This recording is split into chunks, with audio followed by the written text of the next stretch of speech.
आज बात करेंगे दक्षिण हरियाणा की राजनीति।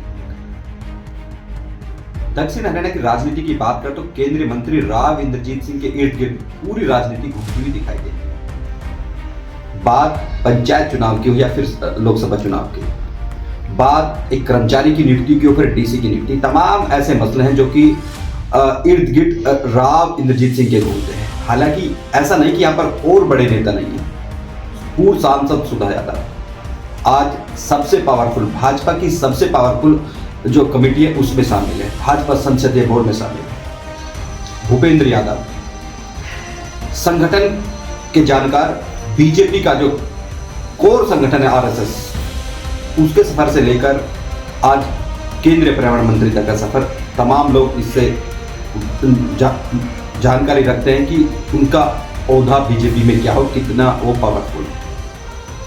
लेकिन तमाम सभी प्रक्रियाओं के बीच केंद्रीय मंत्री राव इंद्रजीत सिंह का जिक्र जरूर होता है, क्योंकि जिस तरह से 2014 में कांग्रेस छोड़कर भाजपा में शामिल हुए और भाजपा ने भी उनको राज्य मंत्री का दर्जा दिया और दूसरी सरकार जो 19 में भी राज्य मंत्री बना दिया गया।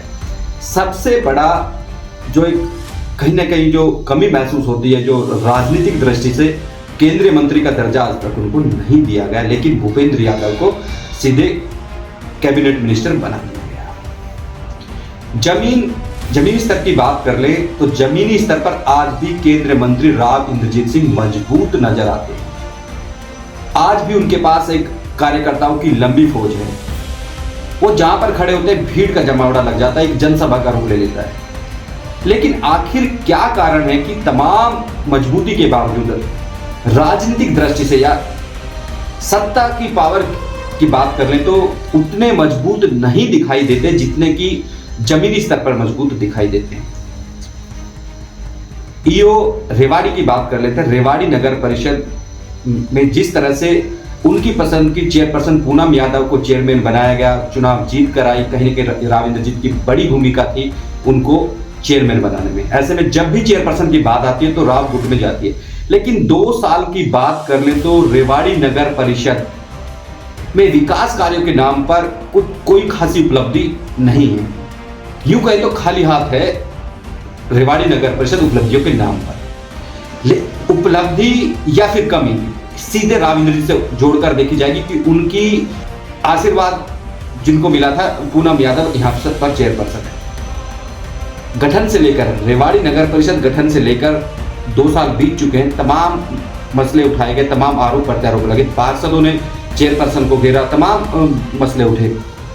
बीते दिनों की बात कर लें तो जो डीएमसी सुविधा ढाका को हटाने के लिए जो सांसद है, जो राव समर्थक, हम बड़ी बात है कि राव समर्थक सांसद पहले राव इंद्रजीत सिंह के पास जाते हैं, उनकी शिकायत करते हैं डीएमसी की, कुछ नहीं हो पाता। इसके बाद जो प्रदेश के जो भाजपा के जो प्रदेश अध्यक्ष हैं ओम प्रकाश धनखड़, उनके पास पहुंचते हैं, लेकिन सुविधा ढाका आज तक अपने पद पर बनी हुई है। दूसरी बात कर ले रेवाड़ी नगर परिषद ईओ की। अब मनोज यादव की नियुक्ति रेवाड़ी नगर परिषद में हुई। रेवाड़ी नगर परिषद में मनोज यादव को राव विरोधी खेमे का माना जाता है, क्योंकि जिस तरह से अभय यादव को यहाँ पर लेकर लाया गया तो बताया गया था कि राव इंद्रजीत सिंह की सिफारिश पर ही उनको यहाँ पर नियुक्त किया था। राजनीतिक सूत्रों का तो यही कहना है कि उनकी सफाई उनको यहाँ पर नियुक्त किया गया था, लेकिन वो भ्रष्टाचार की भेंट चढ़ गए। अब जिस तरह से एक बार फिर से जो मनोज यादव हैं उनको नियुक्त किया गया, ऐसे में एक बार फिर से ये महसूस किया जा रहा है, देखा जा रहा है कि कहीं ना कहीं राव इंद्रजीत की अनदेखी की जा रही है, क्योंकि उनके नापसंद माने जाते हैं मनोज यादव।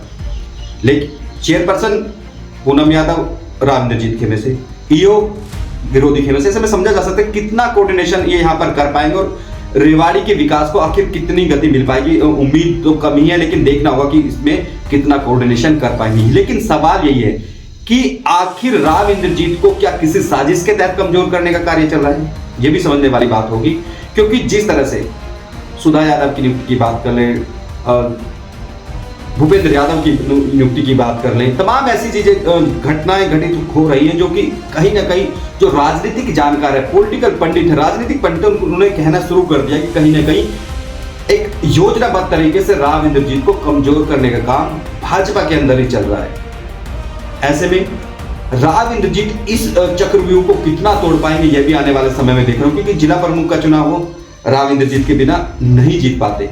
अब या फिर ब्लॉक समिति के चुनाव, तमाम जगह राव इंद्रजीत का दखल रहता है, लेकिन बावजूद इसके जब सरकार की बात आती है, सरकार में चलने की बात आती है, तो वो उतनी तीव्रता नहीं दिख पाती जो कि जमीनी स्तर पर उनकी दिखती है। ऐसे में कहीं ना कहीं एक लोगों ने भी एक सोचना शुरू कर दिया, और ये सूत्रों की माने तो कहीं ना कहीं एक बीजेपी का ये धड़ा है जो कि वो चाहता है कि राव इंद्रजीत कमजोर हो, और जो उनका जो स्टाइल है, जो राजनीतिक स्टाइल है, उसको भी कहीं ना कहीं कुंद करने का प्रयास ये दिखाई देता है।